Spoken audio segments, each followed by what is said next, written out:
Salut, c'est Elsa, j'espère que vous allez bien. Je suis ravie de vous retrouver dans cette vidéo où je vais vous montrer comment faire des manches Bishop.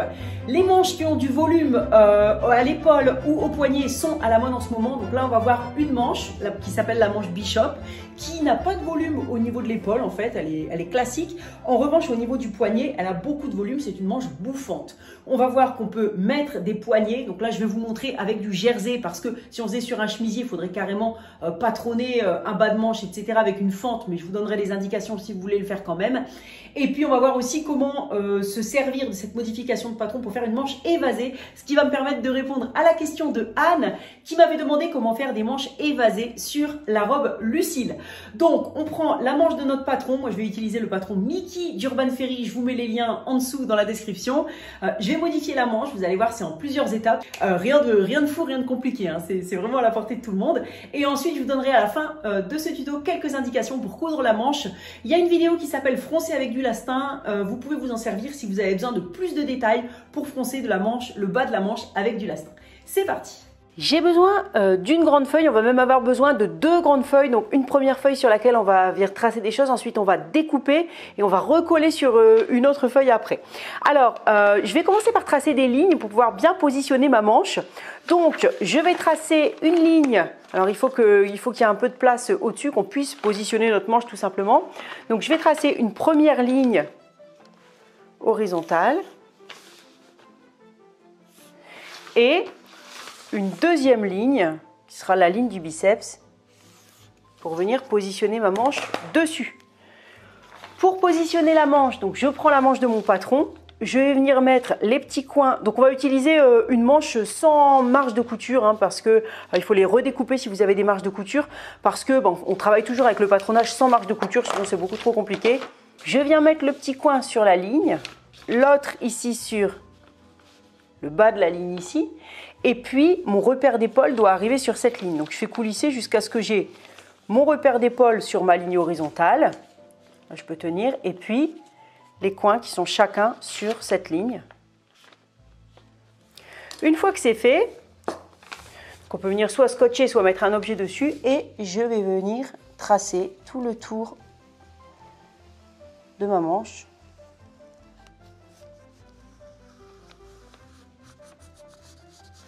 Sans oublier les crans. Voilà ce qu'on obtient. On va maintenant se munir d'un mètre et venir mesurer chacune des parties de chaque côté en fait de cette ligne-là. Donc ici, je vais prendre le milieu et ici, je vais prendre le milieu. Alors pour prendre le milieu, bon, on peut mesurer et diviser en deux bien entendu.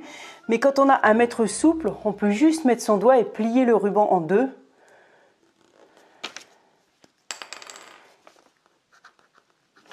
Je vais faire la même chose ici. Je vais venir prendre le milieu du côté du devant. Et je vais tracer des perpendiculaires en passant par le point que je viens de déterminer. Hop, je peux prolonger de l'autre côté.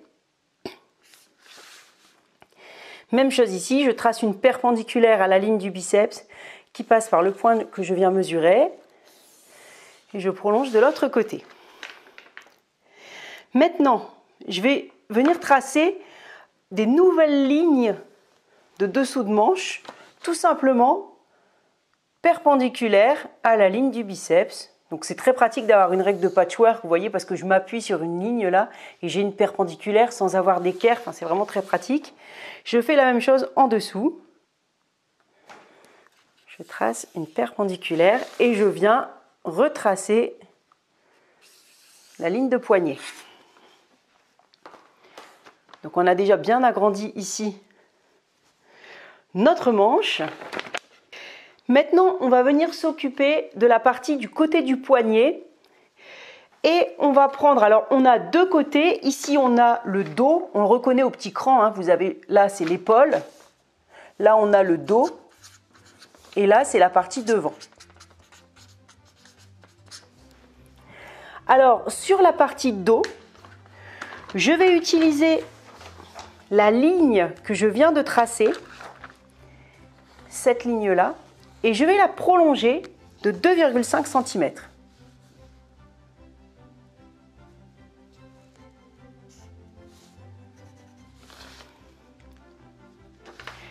Maintenant, je vais prendre une règle courbe et je vais relier le point que je viens de placer ici à l'intersection entre l'autre ligne que j'ai tracée juste avant et ma ligne de poignet ici. Donc je vais relier ça. Alors si vous n'avez pas de perroquet, vous pouvez juste faire un joli arrondi comme ça. Si vous en avez un, une règle courbe, vous faites comme ça.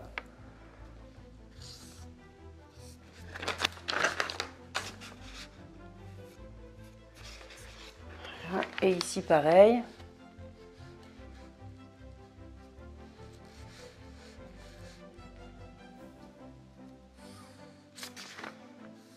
Voilà.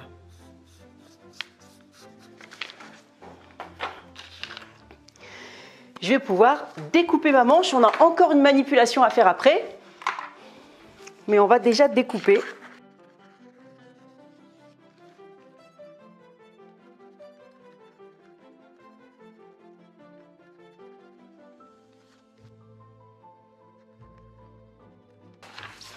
Je vais pouvoir découper sur les deux lignes vertes, les lignes que j'ai tracées en prenant les milieux, mais on ne va pas aller jusqu'au bout. On va laisser un petit point de pivot. Donc vous laissez un demi-centimètre à peu près. Et comme ça on pourra écarter. Même chose sur l'autre.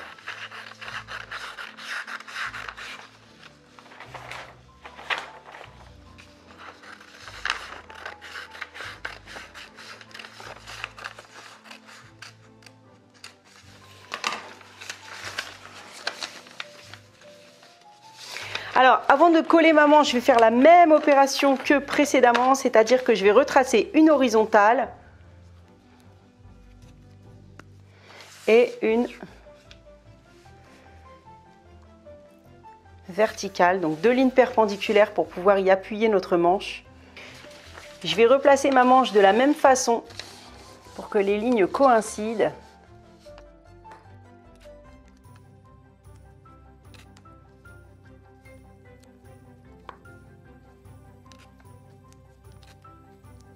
Et maintenant, je vais écarter les deux parties extérieures. Alors, c'est vous qui décidez de combien vous les écartez. C'est pour, en fait, il faut choisir le style. Donc, plus c'est écarté, plus on va avoir une manche bouffante. Le seul souci, on peut avoir envie de énormément les écarter. Le seul souci, c'est qu'après, il ne faut pas oublier que cette ligne-là, elle devra correspondre au poignet. Donc, ça va vraiment être extrêmement froncé si vous les écartez énormément. Donc, pour un premier essai, n'écartez quand même peut-être pas trop. Après, comme là, on va le faire avec de la maille, en fait, on peut froncer avec du lastin ou avec des fils de fronce, mais avec des fils de fronce, il faudra quand même pouvoir passer sa main, donc il faut que ce soit un peu extensible. Voilà, donc la limite, c'est que c'est les fronces en fait, hein. C'est tout. Donc on va écarter, je sais pas, la valeur de référence, ça peut être 5 cm. Allez, on peut dire qu'on va faire 7 cm. Là, je vais prendre 7 cm ici. Alors c'est comme on veut, hein, c'est vraiment comme on veut. Donc moi, j'ai choisi 7 cm. Donc je vais écarter de 7 cm ici et ici. Et du coup, je vais venir scotcher ma manche pour qu'elle arrive ici à 7 cm.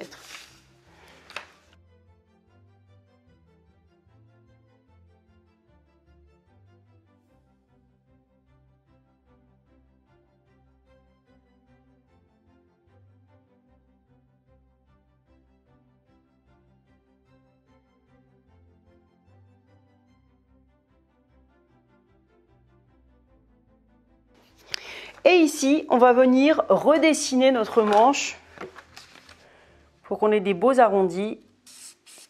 Ici et ici. Alors s'il y a des petites pointes, par exemple ici, on n'hésite pas à couper un peu la pointe pour que ce soit bien arrondi. Il faut que ce soit une jolie manche comme ça. Et puis là, pareil, si on a vraiment beaucoup écarté, vous pouvez avoir à retracer cette partie-là. Au moins légèrement. Pour qu'on ait partout un joli arrondi. Et ensuite, on peut recouper notre manche. Alors, au choix, il faut soit la reposer à nouveau sur une troisième feuille et tracer la manche, soit l'utiliser telle quelle. Bon, moi, je trouve que c'est un gaspillage de papier de la recopier encore.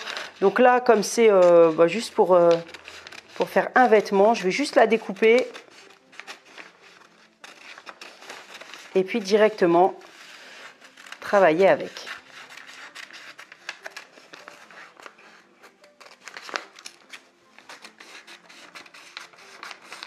Voilà donc la manipulation pour patronner la manche Bishop. Alors, si on voulait faire une manche Bishop dans un tissu chaîne et trame, si vous voulez par exemple l'utiliser pour un chemisier, eh bien vous n'allez pas pouvoir resserrer le poignet avec du chaîne et trame, sinon vous ne pourrez pas passer votre main. Donc ce qu'il faut faire dans ce cas, c'est tracer cette ligne, la ligne qui part de ce point-là et qui est parallèle à la ligne ici qui part de l'épaule et qui va jusqu'au poignet. Ça, c'est si vous voulez le faire dans du chaîne et trame, mais je ne vais pas montrer jusqu'au bout parce que c'est un peu compliqué. Ensuite, on prend ici, environ 8 cm. Et là, sur le dos, sur le côté dos, ici, on a la fente pour le poignet. Et à partir d'ici, vous pouvez créer, comme sur les chemises, une fente, par exemple une fente indéchirable, et puis après venir coudre un poignet de chemise. Donc si par exemple vous utilisez un patron de chemisier, ben, le poignet il est déjà fait. Vous pouvez utiliser le poignet qui est déjà fait, vous pouvez recréer votre fente indéchirable ici, et du coup faire le chemisier comme ça en modifiant ses manches, en ayant des manches vraiment bien froncées.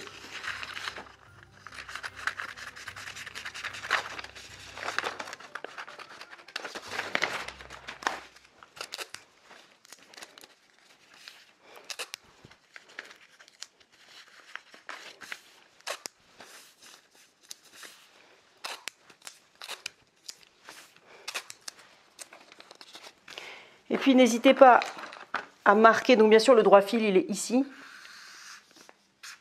Et n'hésitez pas à marquer quel patron vous avez utilisé pour vous en souvenir. Donc moi c'est le patron Mickey.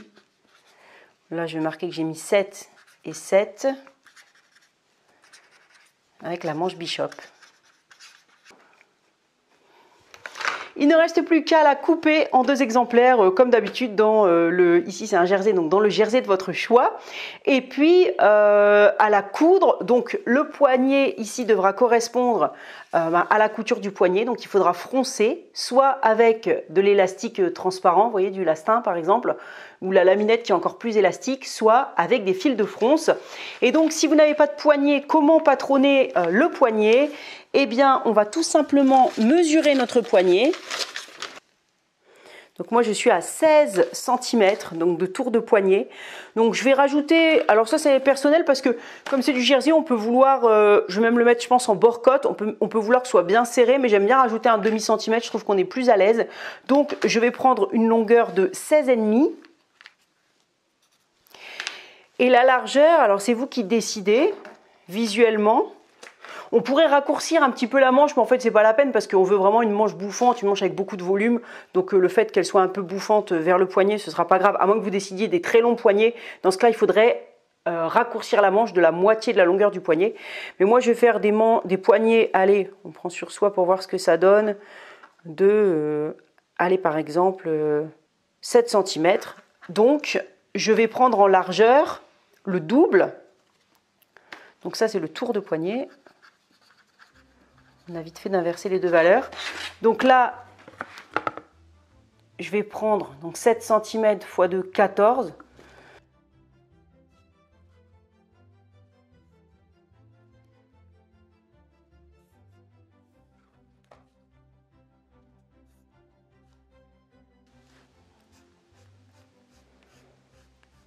Voilà, donc mon poignet il sera plié en deux comme ça.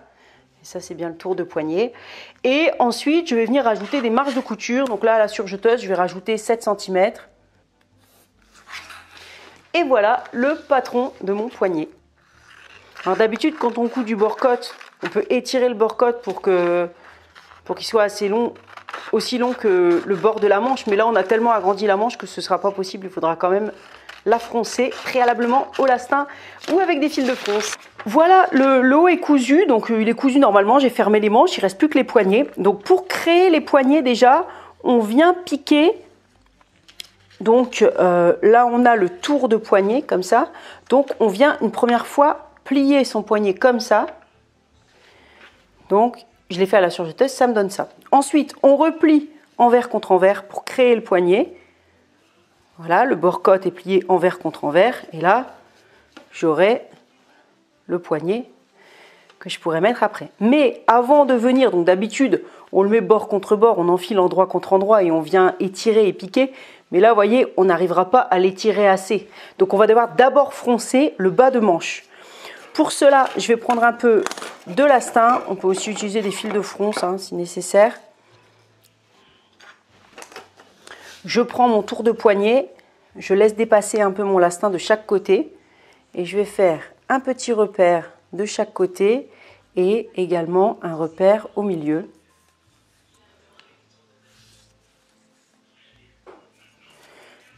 Voilà, donc là j'ai un petit ruban de lastin et en fait on voit qu'on va devoir énormément l'étirer puisque ici entre mes deux marques je vais devoir l'étirer comme ça sur la moitié et je vais piquer avec un petit point zigzag comme ça. Quand ça se rétractera, ça va froncer mon bas de manche. Je vais le faire sur l'envers de la manche, c'est toujours mieux parce que comme ça, s'il y a un petit bout qui apparaît à la couture, ce sera moins embêtant.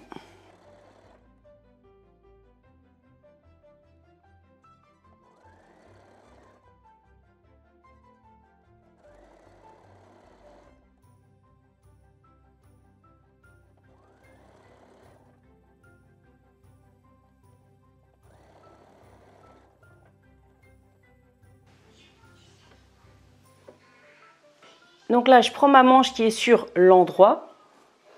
J'enfile le poignet. Alors, on a tellement tiré sur l'élastique que ça l'a peut-être un peu détendu, mais c'est pas grave parce que maintenant, avec l'élasticité du bord-cotte, on pourra faire coïncider les bords du bord-cotte avec le bas de notre manche qui est froncé. On met les coutures les unes sur les autres, donc couture de la manche avec couture du poignet. Et de l'autre côté, normalement, on a fait un petit repère sur la manche, donc il faut retrouver notre petit cran qui est là. Et on vient le mettre du côté opposé du bord-cotte. Voilà, on n'a plus qu'à tirer un peu sur le bord-cotte et à coudre le tout à la surjeteuse. Ou si vous n'en avez pas, à la machine à coudre. Et voilà ce que ça nous donne, le bas de notre manche, donc avec notre poignet en bord-cotte et le bas de la manche qui est donc froncé sur le poignet. N'hésitez pas à mettre un j'aime si vous voulez d'autres tutos de patronage. N'hésitez pas à poser aussi vos questions dans les commentaires si vous avez des petites choses en patronage comme ça que vous aimeriez faire, par exemple pour modifier des patrons que vous avez déjà. Je serais ravie d'en faire des vidéos les dimanches à venir. Je vous souhaite une très bonne semaine, plein de jolies réalisations couture et je vous dis à très vite pour la suite. Salut!